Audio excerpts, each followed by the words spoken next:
Most people think laws stop crime. They really don't. Criminals don't fear paperwork and courts and policy. What they fear is risk.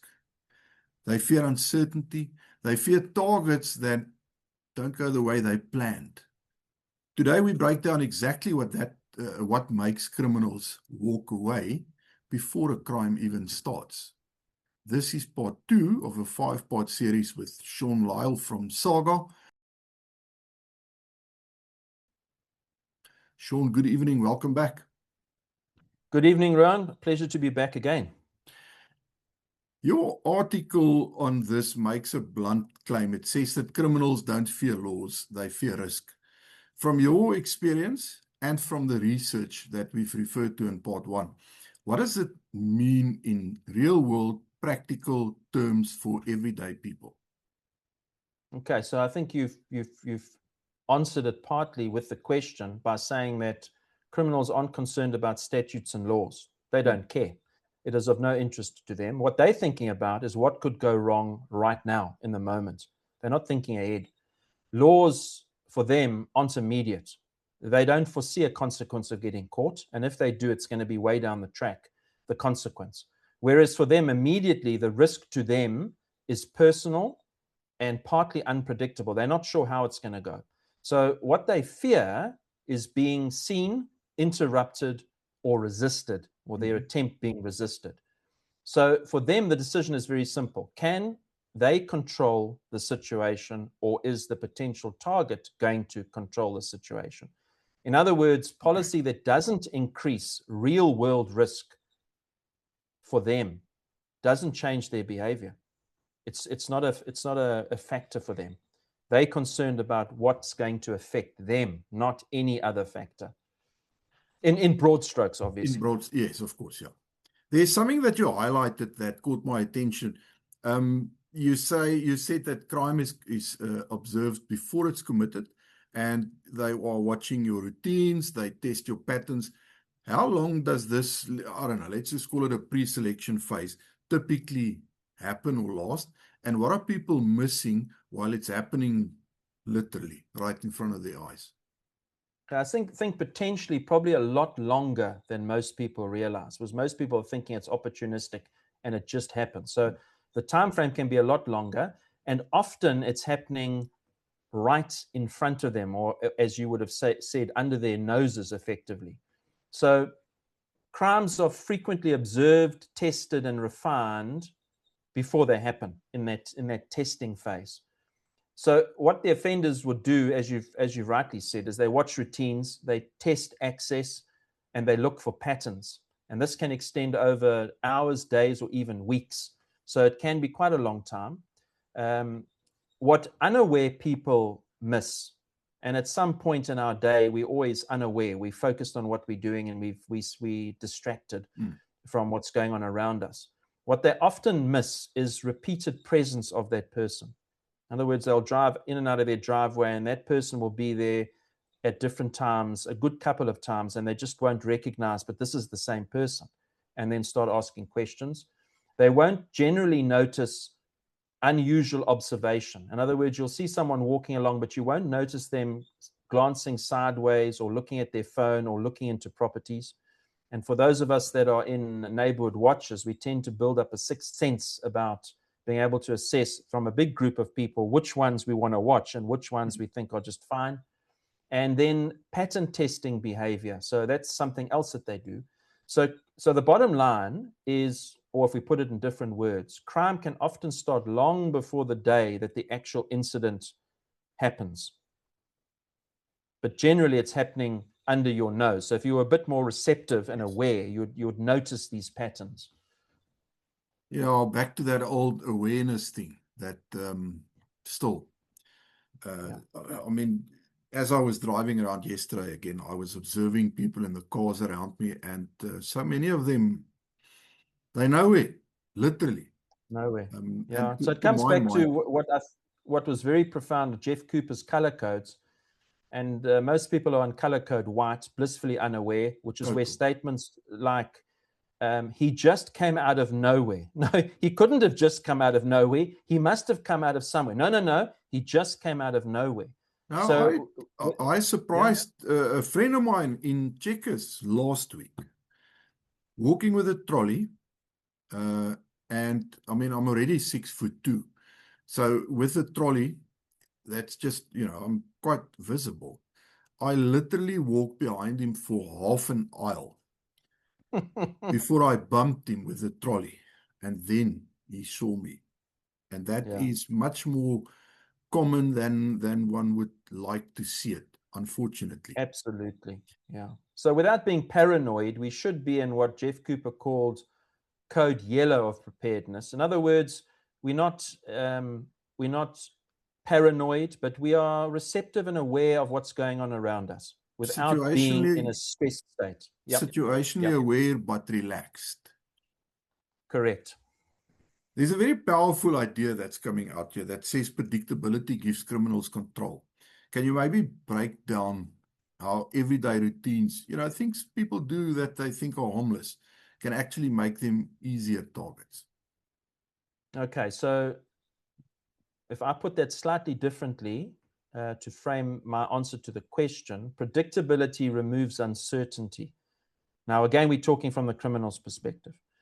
So the key points here are a routine, your routine, or the criminal assessing you or watching you potentially, would watch when you leave home, when you return home, and therefore when you are most vulnerable. So predictability allows planning, timing, and situational control. So leaving at the same time, always going home using exactly the same route is a problem. We also know from other research that the likelihood of some type of even minor motor accident is statistically higher to happen in the 5-kilometer zone from your home than it is outside of that zone. And that is not because you're not familiar with the area you're in. It's because you are now in a comfort zone, inverted commas, and you are far less aware because you've driven that road twice a day, every day for years and years. So there is a problem. So the more predictable a target, the more controllable is the crime. And those little things that we do are things that the criminal picks up and then watches for. And generally, we are creatures of habit. We tend to follow pretty much the same routine regularly. So we are quite easy to sum up, put it that way, if someone is wanting to sum us up for whatever reason that may be. Wrong place, right time, wrong place. You've listed things like unpredictability and awareness, visible security, community policing forums and so on, police patrols, etc. And obviously the possibility of resistance, as you've listed those as key deterrents. Which of these do you think has the biggest impact in reality? How can someone apply them immediately without becoming confrontational or paranoid?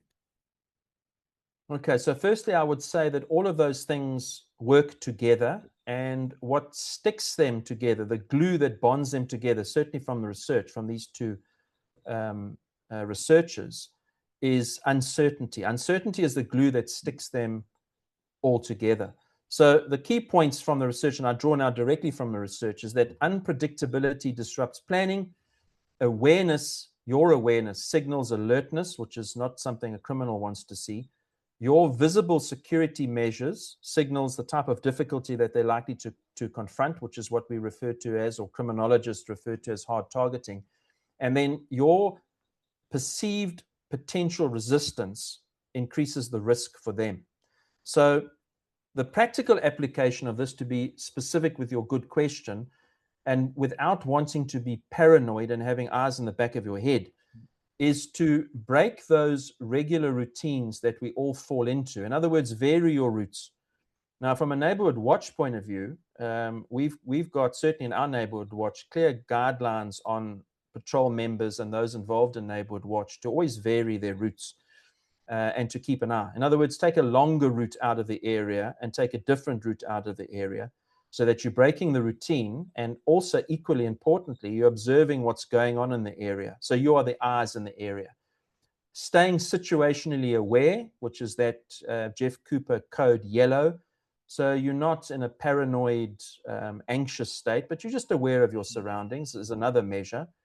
Making your security measures visible, showing what security measures are available or what you have around your house and your property, and avoiding passive signaling. So you don't need to be confrontational, as you quite rightly said. You just got to be non-predictable.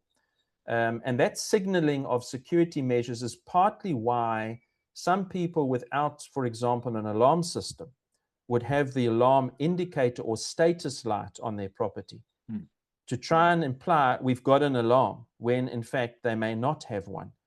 Now, I just mentioned, if I may digress, something that came out very interesting out of Dr. Zinn's research, certainly from a Neighborhood Watch point of view.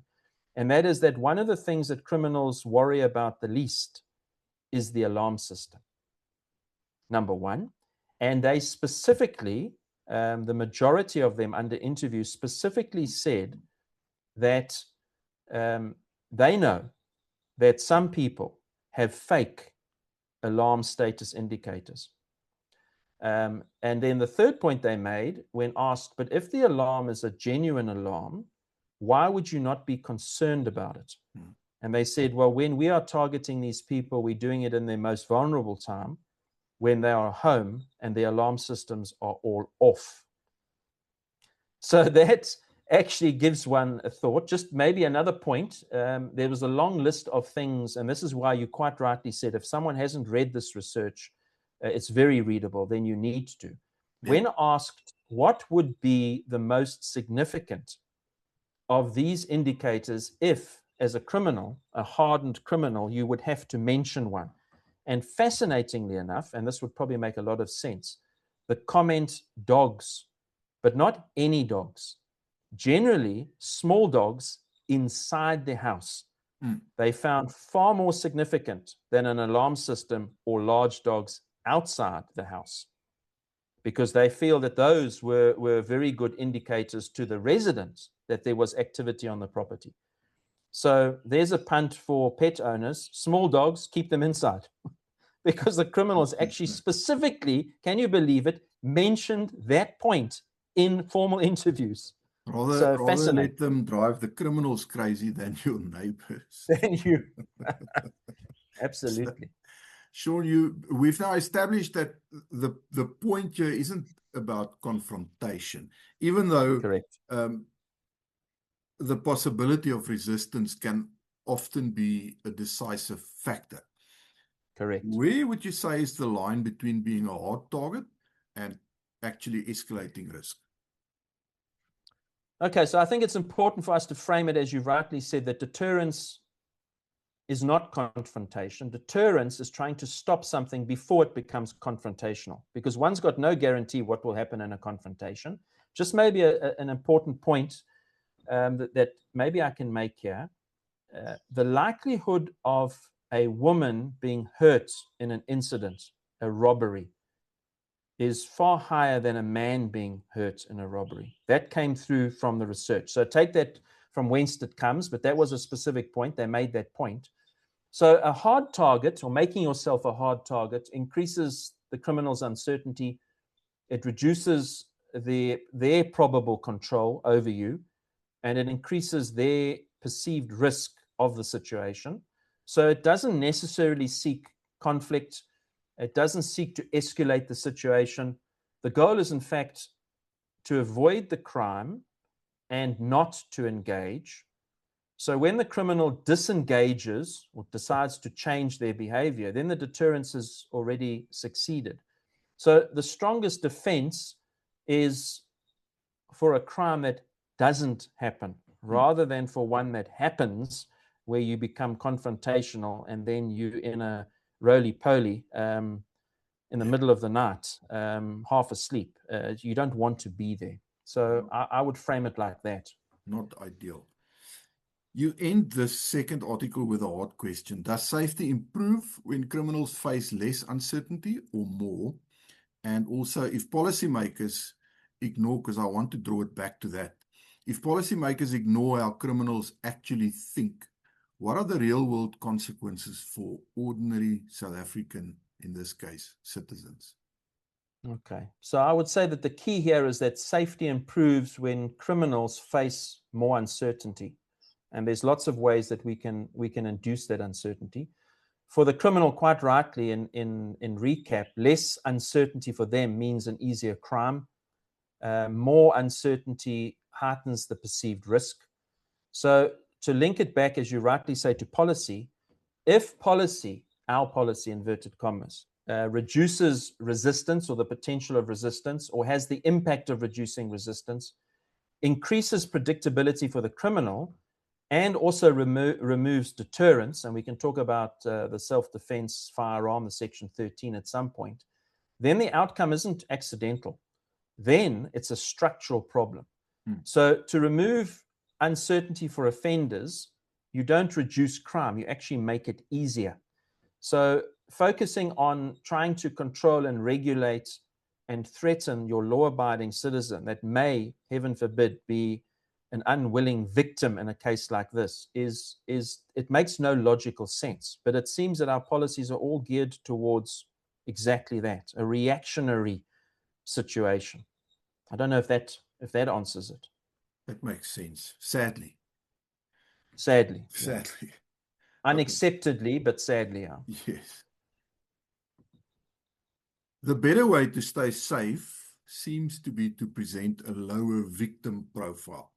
And it seems to start thinking like somebody that criminals would rather avoid. Stay tuned for part 3. If you like this video, please click the like button. Please subscribe to the channel, and as always, smash that bell icon so you can get notifications of all our new videos coming out. And as always, if you're interested in any of the training offered under the Lone Operator and Fortis Proactive Defense Solutions, there is always a link in the description below the video. Check it out. We look forward to seeing you on a range one of these days. Sean, thank you so much. Thank you again.